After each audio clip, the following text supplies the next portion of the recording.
नमस्कार, मैं सुनीता कथा मंथन में आप सबका स्वागत करती हूँ। कथा मंथन में आज सुनिए कमला उपन्यास का 8वां भाग। एक ही बार ब्याह करने में सतीश को आपत्ति थी। केवल कमला को अपनी आंखों से देख लेने के कारण उसकी सुंदरता पर मोहित होकर ही सतीश ने उस बार ब्याह कर लिया था।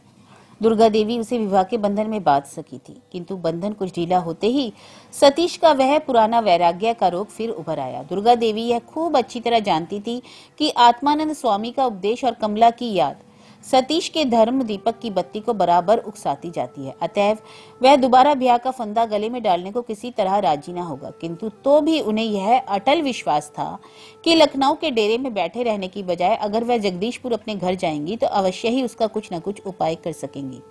इसी कारण उन्होंने सतीश के लौट आने की प्रतीक्षा में ना रहकर अपने कपड़े लत्ते बक्स में रखकर जाने की सारी तैयारी कर डाली। शाम हो गई, शहर में चिराग जल गए। सतीश के आसपास रहने वाले नौकरी पेशा बाबू अपने अपने दफ्तरों से लौट आकर जलपान कर कपड़े बदलकर घूमने फिरने या अपने किसी मित्र के यहाँ गपशप लड़ाने मन बहलाने को चले गए। सतीश अब भी नहीं लौटा था। दुर्गा देवी दो तल्ले के सीखचीदार खिड़की खोले अधीर होकर सतीश के आने की राह देख रही थी। इसी समय सुधीर उर्फ धीरानंद ने आकर कहा, माँ आप क्या जाने की सब तैयारी कर चुकी? नरही के शिशिर बाबू स्टेशन गई हैं, चलिए मैं आपको पहुंचाऊं। सतीश नहीं आवेगा उससे मिले बिना? सुधीर ने गेरुआ चोगे की जेब से एक लिखा हुआ चिरकुट कागज निकालकर दुर्गा देवी के हाथ में रखा और बोला, लीजिए पढ़ लीजिए, सतीश ने लिखा है। दुर्गा देवी ने कहा, भैया तुम ही सुना दो, मैं तो पढ़ना नहीं जानती। कुशल से तो है ना? सुधीर चिट्ठी पढ़ने लगा। उसमें लिखा था, माँ तुम गांव क्यों जा रही हो यह मैं जानता हूँ, पर तुम निश्चय जान रखो मैं अब ब्याह नहीं करूंगा। तुम्हारी आज्ञा से मैंने पहला ब्याह कर लिया था, केवल तुम्हारी आज्ञा से कहना अवश्य ही मिथ्या होगा। मैं तुम्हारी बहू को ब्याह के पहले देख आया था और उस पर रीझ गया था। खैर मेरी इच्छा और तुम्हारी चेष्टा पूरी हो गई, पर विधाता की इच्छा कुछ और ही है। उसने फिर मुझे किसी बहाने से इस बंधन से मुक्त कर दिया। ये कई वर्ष जैसे किसी उपन्यास के कुछ परिच्छेद मैं उलट पुलट कर पढ़ रहा हूँ। मैं समझता हूँ जीवन के असली लक्ष्य परमार्थ की ओर देखने का समय आ गया है और इसके लिए संसार को छोड़ देने की बड़ी आवश्यकता है। मेरे गुरुदेव भी यही बात कहते हैं। अतएव उनकी आज्ञा शिरोधार्य है। मैं हिमालय में कुछ एकांतवास और साधन भजन करने जा रहा हूँ, मुझे क्षमा करना। शिशिर बाबू मेरे गुरु भाई हैं, ये स्टेशन पर तुम्हें सौंप पाएंगे। मैंने सब बंदोबस्त ठीक कर दिया है। इति सेवकाधाम सतीश। इतनी बड़ी चिट्ठी में केवल दो बातें दुर्गा देवी को समझ में आई, हिमालय और साधन भजन। और यह भी उन्होंने समझ लिया कि सतीश अभी लौटकर नहीं आवेगा, इसलिए उन्हें गांव जाना ही पड़ेगा। दुर्गा को स्वप्न में भी यह ख्याल ना था कि सतीश इस तरह भाग जाएगा। उन्होंने आंचल से आंखों को पोंछा और धीरानंद के साथ चलने को तैयार हुई। धीरानंद ने दुर्गा देवी का सब सामान एक इक्का बुलाकर उस पर ला डाल, मकान के दरवाजे पर ताला डाल, फिर वह दुर्गा देवी के साथ इक्के पर चढ़कर स्टेशन की ओर चल दिया। सतीश की प्रकृति स्वभाव से ही वैराग्य की ओर झुकी हुई थी। अचानक कमला को देखते ही रूप का ऐसा नशा सवार हुआ कि कमला को ब्याह करके उसका वैराग्य प्रेम में बदल गया। कर्मशः उसके हृदय सागर की लहरें सागर रूपी किनारे की ओर गृहस्थी की तट की ओर ढलती आ गई। दुर्गा देवी ने जितना ध्यान दिया उतना और किसी ने नहीं, किंतु आज उनकी लक्ष्मी सरीखी सुंदरी गुणवंती युवती बहू कमला का चंद्रमुख सामने से हट जाने के कारण सतीश फिर से वैराग्य के सागर में डूब गया। लड़के के गले में एक और बहू बांधने में कुछ भी देर हुई तो वह उन्हें छोड़कर भाग जाएगा। यही समझकर दुर्गा देवी कमला के शून्य आसन पर एक और गुण रूपवती युवती लाकर बिठा देने के लिए उतावली होती। एकदम गांव की ओर उन्होंने दौड़ लगाई। उन्होंने सतीश को समझाकर राजी करने या उसके आने की भी प्रतीक्षा नहीं की। और इधर सतीश का यह हाल था कि कमला की बदनामी का समाचार देने वाली बेनामी चिट्ठी पर उसे रत्ती भर विश्वास नहीं था। वह निश्चित रूप से जानता था कि कमला ने ऐसा नहीं किया। वह मन ही मन कष्ट पा रहा था और इस कष्ट को ममता और माया को पाश को काटकर ही वह भाग निकलना चाहता था। फिर भी कभी कभी उसे ख्याल आता था कि कमला क्या सचमुच ही दोषी है? एक बेनामी चिट्ठी पर विश्वास करके क्या जन्म भर उसके त्याग दे? उधर पंजाब मेल यथा समय दुर्गा देवी को जगदीशपुर स्टेशन पर उतारकर चली गई। उन्हें अपने घर पहुंचे 1 सप्ताह से अधिक समय हो गया, फिर भी सतीश का हिमालय जाना नहीं हुआ। वह जहाँ का तहाँ रह गया, किंतु उसका मन मुक्ति के लिए तड़प रहा था। यह उसका मुख देखकर ही ऑफिस के और गुरुदेव के अखाड़े के सभी लोग समझ गए। छुट्टी की दरखास्त मंजूर हो जाने पर सतीश किधर जाएगा, उत्तर पूर्व या दक्षिण पूर्व, इस बारे में सतीश के परिचित लोगों में बाजी भी लगाई जाने लगी, सतीश के सामने भी और उसके पीठ पीछे भी। सतीश का मन जिस समय अस्थिर हो रहा था उसी समय उधर अरुण कमला की दी हुई सतीश के नाम की चिट्ठी जेब में रखकर क्षितिज की चाय के टेबल पर आकर बैठा। इधर उधर की बातें करने के बाद क्षितिज ने अरुण से पूछा, कुछ बरसते में ही अपने गांव जाओगे? अरुण, नहीं, जरा हरेंद्र बाबू से मिल लूं तब जाऊंगा। कहाँ, लखनऊ जाओगे? वहां से तो सतीश बाबू नहीं है। हम लोग उस दिन लखनऊ हो आए हैं।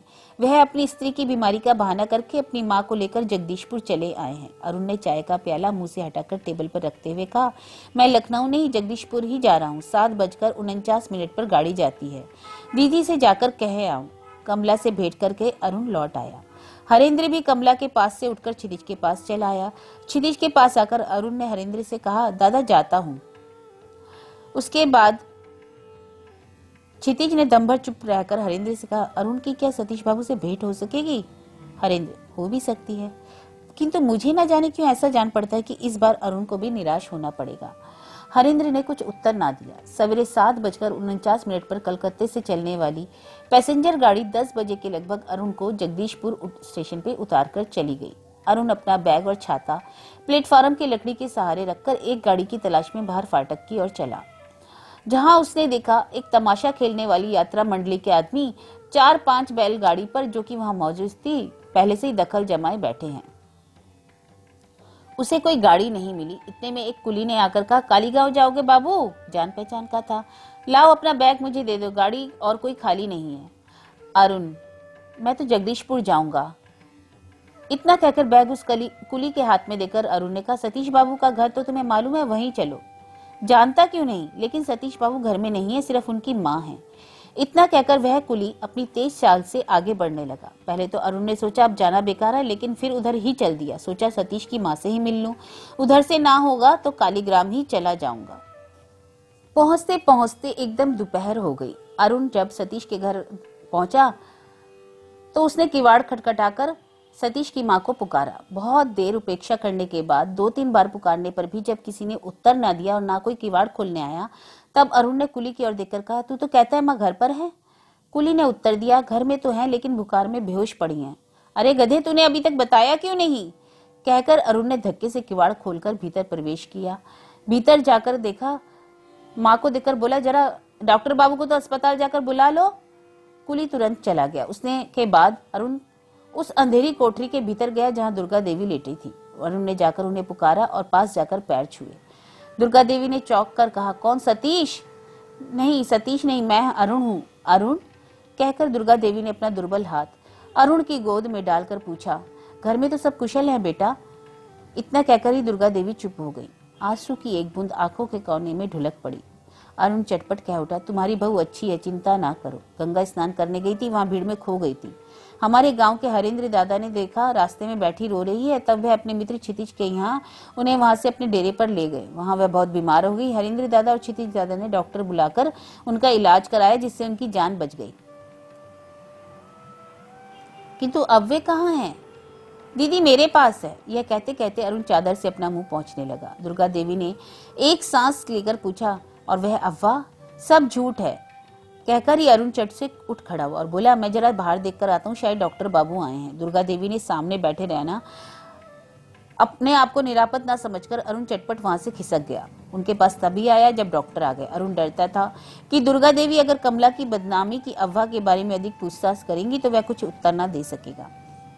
डॉक्टर ने रोगी को देखकर कहा, टाइफाइड है, एक नर्स सेवा के लिए इनके पास रखने की जरूरत है। डॉक्टर ने यह भी कहा कि गांव में कुछ बदनामी फैल जाने के कारण कोई पास पड़ोस का आदमी इनके पास खड़ा नहीं होना चाहता, सेवा तो दूर की बात है। डॉक्टर की बात बीच में काटकर अरुण कह उठा, इस जिक्र को इस समय रहने दीजिए। आज की रात भर आप अपनी पछाई दासी को इनके पास भेज दीजिए। मैं आज ही कलकत्ते से एक नर्स लाने की चेष्टा करता हूँ, कल अवश्य आ जाऊंगा, तब आप इनकी देखरेख कर सके तो बड़ी कृपा होगी। जरूर देखरेख करूंगा। कहकर डॉक्टर बाबू चले गए। वह रामकृष्ण मिशन के आदमी थे, उसी मिशन की ओर से जो अस्पताल या सेवा आश्रम इस गांव में था उसके डॉक्टर थे। कोई पेशेवर डॉक्टर होता तो शायद अरुण की प्रार्थना स्वीकार नहीं करता। डॉक्टर को विदा करके अरुण ने दुर्गा देवी के पास आकर कहा, सतीश का पता क्या है माँ, उसे एक तार भेज दूं? दुर्गा ने कहा, उसको तो तार नहीं मिल सकेगा भैया, वह तो वैराग धारण करके हिमालय चला गया। अरुण, तो फिर क्या किया जाए? मैं आज ही तुम्हारी सेवा के लिए नर्स को लाने कलकत्ता जा रहा हूँ। नर्स का नाम सुनते ही दुर्गा देवी ने भौहें सिकोड़कर कहा, ना ना ना, नर्स की कोई जरूरत नहीं, तुम लोग अरुण ने दुर्गा देवी के कान के पास मुंह ले जाकर धीरे से पूछा, दीदी को ले आऊं? हाँ, यही अच्छा होगा, कहकर दुर्गा देवी ने धीरे धीरे आंखें मूंद ली और फिर कहने लगी, बहू से कहना मैंने उस अफवाह पर, उस बेनामी चिट्ठी पर तनिक भी विश्वास नहीं किया और ना ही कर सकती हूँ। मेरी बहू साक्षात सती लक्ष्मी है।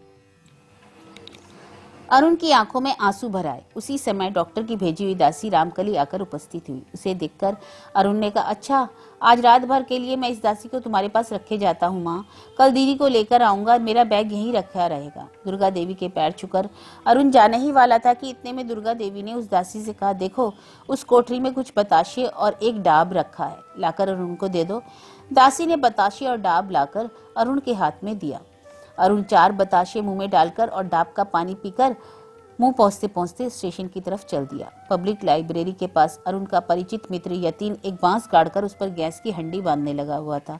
अरुण को देखकर कह उठा, अरे कहाँ जा रहे हो अरुण, कब आए? और इतना सूखा चेहरा क्यों है? कुशल तो है? पढ़ना लिखना तो चल रहा है ना? आज यहाँ जलसा है, रात में आना, जरूर आना। इसी तरह वह प्रश्न पे प्रश्न करता गया और अरुण ने सबका केवल एक ही उत्तर दिया, सतीश बाबू की माँ बहुत बीमार है। अरुण के मुंह से सास की सख्त बीमारी का हाल सुनकर कमला रोने लगी, खासकर जब अरुण ने यह बताया कि सतीश बाबू का पता नहीं, शायद वे इस समय हिमालय की किसी कंदरा के अंदर बैठे तपस्या कर रहे होंगे। उन्हें मां की बीमारी का समाचार देना असंभव है। एकाएक इस कारण से घर छोड़कर सतीश चला जाएगा, यह रहस्य मन सब लोग समझ गए, मन ही मन, लेकिन मुंह से कोई इस बारे में ना कह सका। अरुण केवल इतना ही नहीं, डॉक्टर कहते थे कि बदनामी का हाल सुनकर कोई उनके पास फटकता नहीं, कोई बुढ़िया के मुंह में बूंद भर पानी डालता नहीं। यूं ही उस गांव में मनुष्यों की अपेक्षा पशु ही अधिक रहते हैं। अगर नहीं गई दीदी तो बुढ़िया बेमौत मर जाएगी। कमला ने आंचल में आंसू पोंछते हुए रूंधे हुए गले से कहा, तो क्या माँ अकेली घर में पड़ी है अरुण? सचमुच उन्हें देखने वाला कोई नहीं? अरुण कह तो दिया ऐसी ही दशा है, मगर मैं आज रात के लिए एक बंदोबस्त कर आया हूँ। डॉक्टर बाबू ने अपने 50 नौकर की औरत को उनके पास रहने के लिए भेज दिया। खैर ठीक ही किया, कहकर हरेंद्र ने एक लंबी सांस ली। फिर कहा, आज की रात तो कटे, सवेरे 5 बजे एक गाड़ी उधर जाती है, उसी पर अगर जा सके तो हम लोग 8 बजे तक कमला को पहुंचा दे सकेंगे। क्षितिज जो अब तक चुपचाप बैठा था, अब की सिर उठाकर उसने कहा, कमला को वहां ले जाओगे? एकाएक इनको वहां ले जाने में क्या सुविधा होगी हरेंद्र बाबू? हरेंद्र, वहां सुविधा ना होगी सतीश, जब वहां मौजूद नहीं तब सास की जिम्मेदारी तो इन्हीं के सर है ना। इनके सिवा बुढ़िया को देखने वाला और कौन है? सुन तो लिया तुमने कि गांव की पास पड़ोस की औरतें बदनामी की भय से बुढ़िया के पास फटकती भी नहीं। अब तुम ही बताओ, कमला ना जाएगी तो कौन जाएगा? कौन उसकी सेवा करेगा? क्षितिज वास्तव में एक ख्याली आदमी था। वह ना तो अत्यंत विलक्षण व्यक्ति था और ना आदि से अंत तक सोच विचार कर होशियार होकर काम करने का उसका स्वभाव था, किंतु भीतर की एक गुप्त वेदना कुछ दिनों से उसकी दृष्टि को बहुत तेज कर दी थी। उसने क्षण भर चुपचाप रहकर कहा, तुम्हारा यह कहना ठीक नहीं है हरेंद्र। मुझे जान पड़ता है उनकी बीमारी की खबर मोहल्ले की किसी औरत को नहीं है, कारण मेरा भी तो घर देहात में है। वहाँ आज तक यह नहीं सुन पाया कि बाप के घर से बहू गायब हो जाए तो उसके लिए सास को सांसत उठानी पड़े, और इसी दोष के ख्याल से पास पड़ोस की औरतें बीमार के मुंह में एक बूंद पानी नहीं डालने को तैयार। इतनी बड़ी तोहमत भी उनके सिर मरना ठीक नहीं हरेंद्र। क्षितिज के इस कथन के में बहुत कुछ सत्य होने का अंश होने के कारण हरेंद्र को हतप्रभित होना पड़ा। उसने लज्जित स्वर में कहा, खैर बहस के लिए मान लो कि वे औरतें खबर पाकर बुढ़िया की सेवा कर सकती हैं क्षितिज बाबू, लेकिन 2-1 बार देख जाने और 1-आध बार दवा पथ्य वगैरह की खबर ले लेने से क्या कठिन टाइफाइड ज्वर एक दिन पास रहकर रोगी की सेवा में वे कर सकती हैं? इतना बड़ा बोझ सिर पर लाद कर निश्चिंत होकर बैठे रहना भी तो ठीक नहीं। क्षितिज, टाइफाइड ज्वर ही है, यह भी तो निश्चित रूप से नहीं कहा जा सकता। कम से कम केवल एक दिन के ज्वर में को इतनी बड़ी बीमारी कहना मेरी समझ में नहीं आता। हरेंद्र ने चिंतित भाव से कहा, तो फिर क्या किया जाए, तुम ही बतलाओ। अब तक अरुण बड़ों की बातों में बोला नहीं था, चुपचाप सुन रहा था। अब की बार बोल उठा, मैं इतना ही सुनाया हूँ, दीदी की सास सवेरे से बेहोश है, लेकिन बुखार आज ही आया है या पहले कई दिन से, यह मुझे मालूम नहीं। शायद उन्हें कई दिन से। क्षितिज ने उसकी बातें पूरी भी नहीं होने दी, बल्कि उस पर ध्यान भी नहीं दिया। बीच में ही कह उठा, इसके सिवा एक और विचारने की बात है हरेंद्र। उन पर यह मामूली बुखार तो शायद 2-4 दिन में ही अच्छा हो जाएगा, लेकिन इसी बीच एकाएक कमला को ले जाने से वहाँ कितने बड़े सामाजिक विप्लव की हलचल की सृष्टि होगी।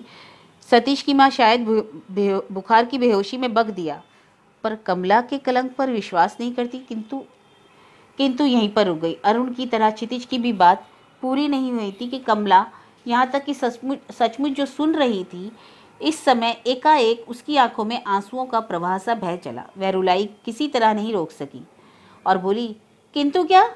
किंतु क्या क्षितिज दादा? मुझे क्या तुम लोग यहीं कैद करके रखोगे? मेरी सास सख्त बीमार है, वह उनके पास नहीं है। ऐसी अवस्था में मैं ना जाऊंगी तो और कौन जाएगा? कब जाऊंगी मैं? क्षितिज हदबुद्धि सा होकर कहने लगा, यह सब तो ठीक है, किंतु कुछ तो सोच कर देखो। कमला ने वैसे ही रोते रोते कहा, सोचकर क्या देखना चाहते हो? जरा मैं भी तो सुनूं। केवल सोच सोच कर ही तो आज मेरी यह दशा तुम लोगों ने कर दी है। हरेंद्र, मैंने कोई दोष नहीं किया। मेरे भले के लिए अगर तुम लोग इतना सोचते विचारते नहीं तो इतना काट पेच ना करके सीधे मुझे घर ना ले जाते, तो शायद शायद आज मेरा भला ही होता और तुम्हें भी मेरे लिए इतना सोचने का कष्ट ना उठाना पड़ता। मैं अब तुम लोगों की सहायता नहीं चाहती, सिर्फ अरुण को साथ लेकर कल सवेरे ही जगदीशपुर चली जाऊंगी। मेरे भाग्य में जो लिखा है वह हो जाएगा। तुम अब और भले की चेष्टा ना करो। क्षितिज और हरेंद्र दोनों जन चौंक पड़े। कमला को इस तरह बातें करते इससे पहले कभी किसी ने नहीं देखा था। इस बात को शायद वे दोनों ही जने बिल्कुल भूले हुए थे कि अपनी भलाई बुराई के बारे में कमला को अपनी व्यक्तिगत कोई भी राय है कि नहीं। अपने भाग्य को दिखार देने के सिवा उसके संशोधन का सारा भार दूसरे को सौंप देने के अलावा कमला भी अपने मन में कुछ सोच विचार कर सकती है, यह उन्होंने सोचा ही नहीं था। हरेंद्र को सहसा कोई उत्तर नहीं सूझा और क्षितिज अतिशय विस्मय के मारे दोनों आंखें फाड़ फाड़ कर कमला की मुख की ओर ताकता रहा। कमला ने झटपट आंसू पोंछकर कहा, तुम लोग यह ना समझो क्षितिज दादा कि मैं तुम्हारी दया कभी भूल सकूंगी, किंतु आज मैं तुम लोगों से हाथ जोड़कर प्रार्थना कर रही हूँ। कहते कहते कमला की आंखों से और भी आंसू गिरने लगे, किंतु अब की कमला ने उन आंसुओं को पोंछने की चेष्टा नहीं की और हाथ जोड़कर बोली, मेरे कारण तुम दोनों ने जितना दुख और कष्ट उठाया है यह मैं अच्छी तरह जानती हूँ और भगवान भी जानते हैं, किंतु अब मैं तुम्हें एक और दिन भी चलना नहीं चाहती। आज से मैंने अपने दुर्भाग्य का सारा भार अपने सिर लिया। क्षितिज दादा, एक दिन तुम जैसे उस रास्ते से उठा लाए थे, मेरी जान बचाई थी, वैसे ही आज मुझे केवल आशीर्वाद दो, इस कठिनाई को भी मैं पार कर सकूं, तुम्हें फिर दुख देने के लिए लौट कर ना आऊं। क्षितिज ने मुंह फिरकर कहा। जान पड़ता था कि उसके आंसू पोंछने की कोशिश कर रही है, तो हरेंद्र ने कहा, हम दोनों जने तुम्हें आशीर्वाद देते हैं कमला। मैं कहता हूँ तेरी यह विपत्ति दूर हो जाएगी, लेकिन कल सवेरे मैं भी क्या तेरे साथ ना चलूँ? कमला, ना। हरेंद्र ने उत्तेजना के साथ कहा, ना? ना क्यों कमला? मैं क्या अगर तेरा सचमुच बड़ा भाई होता तब तू ना करती? उसका आखिरी बात सुनकर दुख में भी कमला का मुंह लज्जा से लाल हो गया। उसने सिर नीचा करके वैसे ही चुपचाप सिर हिलाकर कहा, ना। उसकी यह लज्जा हरेंद्र से छिपी ना रही, लेकिन उन दोनों के नाम से जो यह लज्जाजनक अपवाद फैल रहा है उसे वह रत्ती भर भी स्वीकार नहीं करता। तू क्या सोचती है कमला, मैं झूठी बदनामी से डरता हूँ या पिताजी के अनुचित दंड से? मैं तेरे साथ गांव जरूर जाऊंगा। देखे गांव में कौन तुझे कुछ कहता है, उसका जवाब मैं दूंगा, किंतु अरुण नहीं दे सकेगा, वह अभी बालक है। कमला ने दोनों सजल नेत्रों से हरेंद्र की ओर देखकर कहा, यह सच है कि अरुण जवाब ना दे सकेगा, लेकिन तुम्हारे भी जवाब देने की जरूरत नहीं। अपना बोझ मुझे खुद उठाने दो, मेरी समस्या को अब और उलझन में ना डालो। हरेंद्र बोला, गांव के लोगों की प्रकृति के बारे में एक बार विचार करके देख कमला, वहां अकेले जाने पर तेरे भाग्य में क्या घटित होगा यह मैं सोच भी नहीं सकता। कमला जैसे क्लांत हो पड़ी। उसमें अब और जबान लड़ाने की, सवाल जवाब करने की शक्ति नहीं थी। उसने केवल ऊपर सिर उठाकर एक लंबी सांस लेकर धीरे से कहा, वही जाने। इतना कहकर दोनों हाथ जोड़कर सिर में लगाकर किसी उद्देश्य से प्रणाम करके तेजी से वहां से उठकर दूसरे कमरे में चली गई। कुछ देर तक किसी के मुंह से कोई बात नहीं निकली। सभी जैसे पत्थर की मूर्ति बने बैठे थे। दम भर बाद अरुण ने कहा, लेकिन मैं एक सुविधा कर आया हूँ हरेंद्र दादा। सदेश बाबू की माँ से कह आया हूँ कि दीदी खो जाने के बाद से अच्छी हो जाने के बराबर मेरे पास ही है। तुम लोगों का नाम भी अवश्य ही उसके साथ लिया था, ठीक नहीं किया दादा? हरेंद्र, दूर पागल, तू अभी बच्चा है। कमला तेरे पास कलकत्ते में है, इस पर कोई विश्वास करेगा? क्यों जी क्षितिज? क्षितिज एक बार चौंककर बोला, इतना कहकर लज्जित मुख से उठ खड़े हुए। तनिक हंसकर उसने कहा, भाई हरेंद्र, अब मैं जाता हूँ, मुझे बड़ी नींद लगी है। इतना कहकर मतवालों की तरह लड़खड़ाता हुआ वह ऊपर चला गया। अपने ऊपर में उन लोगों को कोई ख्याल ना करके क्षितिज का इस तरह उठकर सोने चले जाना स्वभाव से विरुद्ध था। हरेंद्र और अरुण के विस्मय की सीमा नहीं रही, लेकिन सचमुच ही क्षितिज ने में आज इस प्रकार के शिष्टाचार की ओर कोई ध्यान देने की शक्ति नहीं थी। बहुत देर से ही अन्यमनस्क हो पड़ा था। वह सब जो आलोचना और बहस हुई उसमें कोई भी बात शायद ही उसके कानों में गई हो। उसके कानों में केवल एक ही बात प्रतिध्वनित हो रही थी, सब जाहिर हो गया। उसके मन की एकांत कोठरी में जितना पाप संचित हो उठा था, अब वह सब कमला के आगे प्रकट हो गया। अब उससे कुछ छिपा हुआ नहीं था। इसी से वह आज शिकारी से डरी हुई हिरनी की तरह वहां से तुरंत जल्दी से जल्दी भागना चाहती थी। आज उसका सब यत्न, सब सेवा, सारा परिश्रम एकदम व्यर्थ और बिल्कुल ही निरर्थक हो गया।